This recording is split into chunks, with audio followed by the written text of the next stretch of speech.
मेरे सभी प्यारे भाई बहनों को जय यीशु। कितनी बड़ी बात है कि प्रभु ने यह सुंदर समय हमें दिया है कि एक बार फिर से हम प्रभु में आनंदित हो सकें। तो आइए हम अपनी आंखों को बंद करेंगे और हाथों को खुला रखेंगे और हम प्रभु से प्रार्थना करेंगे। हे प्यारे अब्बा पिता, हम आपको धन्यवाद देते हैं आज के सुंदर और पवित्र समय के लिए। सारी महिमा, सारा आदर और जलाल हम आपको देते हैं। प्यारे यीशु, तूने कहा स्वर्ग पर और पृथ्वी पर सारा अधिकार मुझे प्राप्त है। इस समय मेरे यीशु, तू मेरे एक एक भाई पर, एक एक बहन पर अपना अधिकार ले ले। हे पावन आत्मा, हर एक की जिंदगी में आपका आना हो, आपका उतरना हो, एक एक को आपकी उपस्थिति अनुभव हो। हे प्यारे प्रभु यीशु, कितने मेरे भाई बहन हैं जो इस समय बंधनों में हैं। तू उन सारे बंधनों से तू इसी वक्त उन्हें आजाद कर। दशा कैसी भी हो, आपने दशाओं को बदला है। कितने लोग आज भी शारीरिक रूप से, मानसिक रूप से, आध्यात्मिक रूप से पीड़ित हैं, जिनके लिए चमत्कार होना बहुत ज्यादा जरूरी है। प्रभु यीशु, तू उन सारे चीजों से आज तू आजाद कर दे, उन्हें शिफा दे, उन्हें पवित्रता का वरदान दे। आइए हम यह प्रार्थना करते हैं हमारे उद्धारकर्ता यीशु मसीह के नाम पर, बोलिए आमीन। Hallelujah, hallelujah. मैं आप लोगों से पूछना चाहता हूँ, क्या समर्पण एक दिन में होता है? हर दिन हमें समर्पण करना होता है। यदि आप जवान हो और आपकी मैरिज नहीं हुई है तो मैं कुछ चीज़ों को आपके सामने रखना चाहता हूँ। एक यूथ होने के नाते हम अपनी लाइफ में कुछ चीज़ों का एवरी सिंगल डे हम फेस करते हैं। पहला जो टेम्पटेशन है वो है व्यभिचार, इट्स वेरी कॉमन। सेकंड है आंखों की अभिलाषा। थर्ड है परमेश्वर के वचन को न सुनना।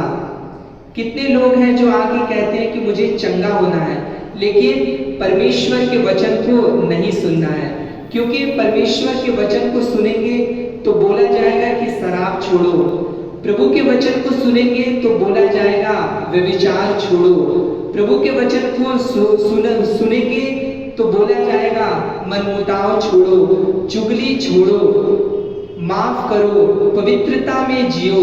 प्रभु के वचन को सुनेंगे तो बोला जाएगा कि प्रभु के मार्ग पर चलो, प्रार्थना करो, चर्च में जाओ।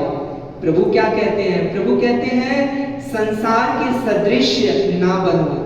यूहन्ना के अध्याय 2 पद संख्या 7 में लिखा है, यीशु ने उनसे कहा मटकों में पानी भर दो। सो उन्होंने मुंह भर दिया।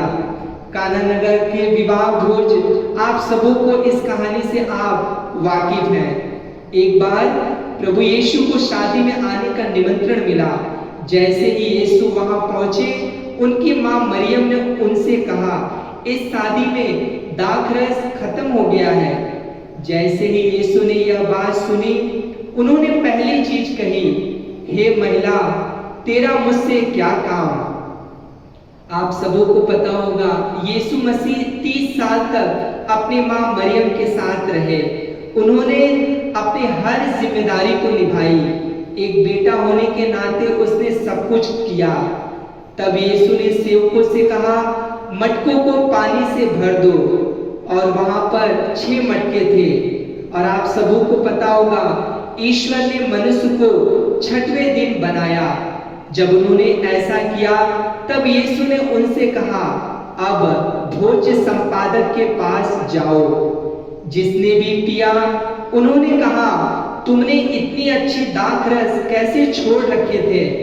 मैं आप लोगों से पूछना चाहता हूं, क्या अगर हम लोग वहां होते और वहां दाखरस कम हुआ है, हम यीशु से क्या कहते? जब वो कहता पानी भर दो, हम कहते कि प्रभु यहाँ पानी की क्या आवश्यकता है, यहाँ तो दाखरस कम हुआ है। आप जानते हैं इस पूरी सत्य घटना के अंदर एक चीज बड़ी औसम दिखाई गई है। Hallelujah, hallelujah, hallelujah, hallelujah.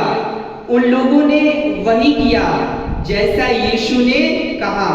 मैं आप लोगों को बताना चाहता हूँ, जो यीशु कहे उसे करना न केवल आज्ञा पालन है बल्कि समर्पण है।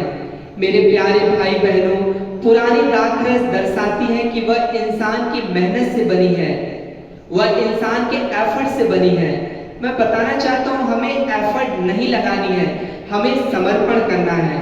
जब पुरानी दाखरस समाप्त हुई, जब पुराने एफर्ट समाप्त हो जाए, तब आप प्रभु के सामने आएंगे और कहेंगे, प्रभु मैं गलत चैट करना बंद नहीं कर पा रहा हूँ, मैं जो मोबाइल्स में गेम्स आ रहे हैं उसमें बहुत अधिक समय बर्बाद कर रहा हूँ। प्रभु मैं बहुत अधिक समय तक व्हाट्सएप, फेसबुक और आजकल के ऐप्स में अपना समय दे रहा हूँ।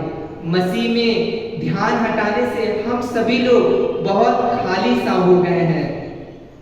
आप सबों को पता है, साल के पहली जनवरी को बहुत सारे लोग यह निर्णय लेते हैं कि प्रभु आज नया साल है, आज के बाद मैं नहीं करूंगा। आप सभी जानते हैं कि 1 दिन, 2 दिन, 3 दिन तक चलता है, उसके बाद हम नीचे गिरते हैं। क्यों? क्योंकि हम अपनी ताकत से बात करते हैं। याद रखिए, आपको ताकत नहीं लगानी है, आपको समर्पण करना है। आपको प्रभु की हुजूरी में आकर, उनकी उपस्थिति में आकर आपको ये कहना है, प्रभु मुझसे नहीं छूट रहा है, आप मेरी मदद करें ताकि मैं यह ना करूं। इसे समर्पण कहते हैं। जब दूसरी दाखरस आई तो उसमें इंसान की मेहनत नहीं था, वो सुपर नेचुरल वेव से बनी थी। प्रभु हम जवानों से यही उम्मीद करते हैं कि हम प्रभु के सामने अपने आप को समर्पित करें। हम सभी जान रहे हैं कि हम वो करते हैं जो प्रभु को पसंद नहीं है। प्रभु से कहिए, प्रभु मुझसे नहीं छूट रहा है क्योंकि इसकी लत मुझे लग गई है। लेकिन आपको प्रभु के ताकत पर भरोसा रखना है। परमेश्वर प्रतिदिन स्लोली उन डिजायर को आपके अंदर से निकालेगा और मैं विश्वास करता हूं कि एक दिन हम ये कह पाएंगे कि मसीह के साथ मैं भी क्रूस पर चढ़ गया, अब मैं नहीं बल्कि मसीह मुझ में जीवित है। तो मेरे प्रिय भाई बहनों, हम सभी लोगों को समर्पण करना है। तो आइए एक बार फिर से हम अपनी आंखों को बंद करेंगे और हाथों को खुला रखेंगे। हे मेरे प्यारे प्रभु यीशु, धन्यवाद इतने सुंदर वचन के लिए। प्यारे प्रभु यीशु, मैं सबों को तेरे सामने लाता हूँ। प्रभु यीशु, मैं एक एक भाइयों के लिए, एक एक बहनों के लिए और अपने आप के लिए आपसे मांगता हूँ। कई बार प्रभु यीशु फोटोज निकालने में, गेम्स खेलने में, चैट करने में और एंटरटेनमेंट में हम इतने व्यस्त हो जाते हैं कि हम भूल जाते हैं कि हमारी बुलाहट है। हे मेरे यीशु, तू हम पर दया कर, आज से हमें एक नया इंसान बना दे। पवित्र आत्मा हमें छू ले, पवित्र आत्मा का अभिषेक हमें मिल जाए। प्रभु यीशु, तू युवावस्था में ही था जब तू बड़े बड़े शास्त्रियों, फरीसियों के बीच में बैठकर प्रज्ञापूर्ण सवालों का जवाब देता था। मेरे यीशु, आज मेरे एक एक भाई, एक एक बहनों को भी वही प्रज्ञा, वही अभिषेक, वही ज्ञान देना मेरे प्रभु। जितने भी बंधन हैं इसी समय यीशु मसीह नाजरी के नाम पर टूट जाए। आज हमें अपने की तरह बना दे यीशु, अपने की तरह चला दे यीशु। आइए हम इन सारी प्रार्थनाओं को प्रभु यीशु हमारे उद्धारकर्ता के हाथों में देते हुए हम एक साथ प्रभु की आराधना स्तुति करेंगे। Hallelujah, hallelujah, hallelujah, hallelujah, hallelujah, hallelujah, hallelujah, hallelujah, hallelujah, hallelujah, hallelujah, hallelujah, hallelujah, hallelujah, hallelujah, hallelujah. सबको जय यीशु।